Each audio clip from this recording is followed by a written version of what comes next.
Ирачките владини сили, поддржани од американски воздушни напади, ја продолжуваат офанзивата против екстремистите од Исламска држава.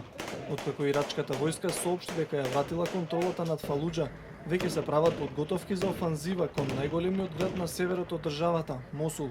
Тоа останува најголемо упориште на џихадистите во Ирак и според најавите таму предстои голема битка.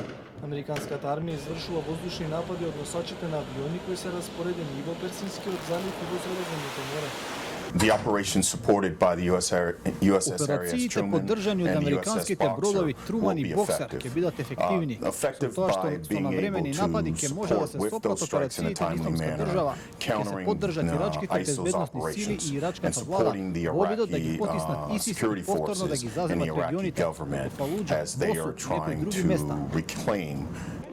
Ирачките власти велат дека безбедносните сили напредуваат кон градот Кајара, поради аеродромот се гледа како клучен фактор во обидите повторно да се освои Мосул. Во планирањето на операцијата помага и меѓународната коалиција предводена од Соединетите американски држави. Not only are able to do the strikes, we're Не also само што able to do можеме да the извршуваме intelligence напади, analysis исто така можеме да off of the направиме aircraft's разузнавачка анализа videos, со off of the видеоснимките од pilot's авионите и debriefs, информациите на and пилотите, provide преку кои assessments and правиме intelligence проценки и inputs добиваме сознанија to за support поддршка the на operations операциите. there. Официјален Вашингтон соопшти дека територијата која е под контрола на Исламска држава двојно се намалила во последниот период, споредбено со 2014 година.